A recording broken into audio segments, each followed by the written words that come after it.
I'm going to show you how to make this mushroom house, but not only that, I've got 7 other mushroom house designs in different styles to inspire you even further, and there's a link to the world download in the description so you can tour the mushroom houses up close. But before we get into the video, don't forget to hit the subscribe button, and if you want to see more videos like this, please drop a comment below. To build my little mushroom house, I used white concrete for the base, which is made up of sand, gravel and white dye.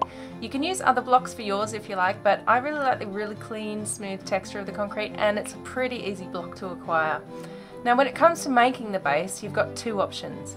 Make it symmetrical or embrace the chaos. I've chosen the latter and started by marking out a roughly circular shape, but to be honest I didn't really plan out any of it. I just made sure not to make any parts of the walls too straight, and as I got up a little bit higher I reduced the width. Now the best thing about building in this way is that you can chop and change it whenever you need to, especially when decorating the inside. So if you want to push out part of the wall to fit in an extra chest, then you can easily do that without ruining the whole design. If you're struggling with building like this, the best advice that I can give is just to be really random with the blocks and try not to worry about how wonky it's looking, because you can always adapt it once you've completed the whole build, and if it's really wonky, well, it'll just add to the character. While building symmetrically can be quite satisfying and somewhat easier, I kind of prefer the chaotic evil alignment, and I think it produces a much more unique mushroom house in the end. One word of warning though, if you're building this in survival, make sure you light the area up. Learn from my mistakes. We'll rebuild.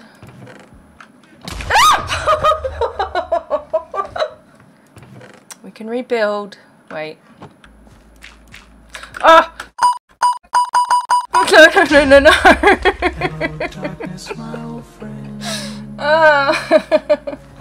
So with that out of the way, I set about rebuilding the whole front again before moving on to the top. Now, doing the top, I made a bit of a mess of it. I started by using the mushroom blocks because I wanted to use the fleshy side of them as the underside. And to get that fleshy side, you need to put 2 of the mushroom blocks together and then break one, and that will reveal the fleshy side. Of course, if you want to get rid of the fleshy colour completely, you're going to have to just replace the entire block. So I started by just building out on either side as far as I wanted it to be. You might want to take a little bit of a step back just to see how big you actually want the top to be. And then I decided to put a few more mushrooms just on the side just to add a little bit more character to it. So you can see here I am placing mushroom blocks on the underside and then removing them, and it reveals that fleshy colour. I'm also adding birch wood planks. Now I normally wouldn't build in that wood because it's birch wood, it's almost as bad as acacia. But I figured it was a really good colour to use on the underside, so I do eventually go back and replace the entire underside with birch planks, and I put them in as slabs at different heights just to give it a little bit of texture. And I think that even though it is birchwood, the result actually comes out pretty good. But it's up to you what blocks you want to use. I just decided to go with the wood. The floor on the inside at the top is going to be a little bit raised above the underside just because it was so wonky. But that was easy enough, and I decided to use spruce wood and dark oak logs in a checkerboard pattern, which I think turned out pretty good. I'm pretty happy with how that looks. You can of course put in any floor you like. You could even use mushroom blocks as the floor. It's really up to you how you want to do it. And then on the side I decided to put in a window just to give it a little bit of a cottage feel. You could certainly add more than just one window, but I just decided to have just the one. The mushroom cap at the top is made with the red and white mushroom blocks, which you can only obtain from fully grown mushrooms using the Silk Touch enchantment. And I think the axe is the best tool for this, but I only have Silk Touch on my pickaxe, which is why I was using that. And you can also cut down the stalks in the same way, and to make your mushroom house look more authentically like a mushroom, you can use them to build up the base as well if you want. You'll just need to farm a lot of mushrooms, and if you don't want to use mushrooms at all, then you could use red concrete or wool as a great alternative. Now since the base of the mushroom isn't symmetrical, then the domed cap obviously isn't going to be either. To build this up, you just need to take a step back every now and again to make sure that you're building it up in roughly a rounded shape. But again, if it's a little wonky, it just adds to the character. Even though the mushroom blocks have white spots on them, I decided to use some white glass blocks to make some larger spots, and I really love how they also serve as windows.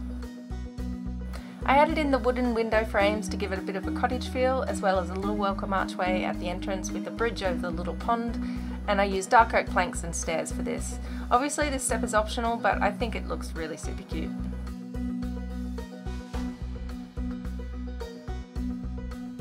first I put a ladder to move between the floors, but I do later change that to a bubble column.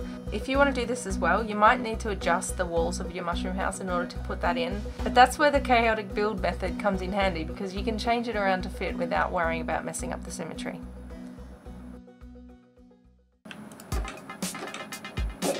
And to decorate the inside, it was fairly simple. I decided to put my bed at the base just so that it's easiest to get to, as well as a couple of chests with some of the most useful items in it.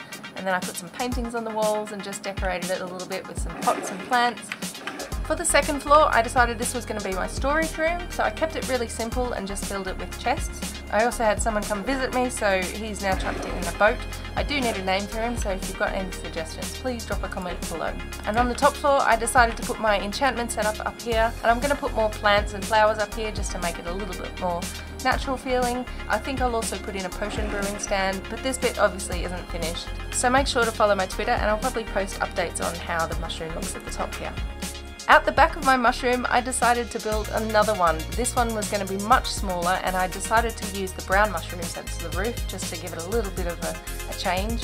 And inside it is my cow crusher. This is where I farm food for myself, and out the side I've also got a little crop farm so that I can feed the cows.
Moving on to the creative world now, I'm going to show you the 7 mushroom houses that I've designed in different styles that you can come and have a look at yourself.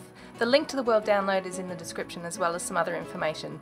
Now, I'm not going to go through all of the details of how these were created because I did do them on live stream, but I will link those live streams below. So if you want, you can see me create them in real time. And if you decide to build some mushroom houses yourself, please tag me on social media. I would love to see what you come up with. So if you like this video, please give me a thumbs up and consider subscribing so that I can continue to make videos like these. Thank you so much for watching, and enjoy these mushroom houses.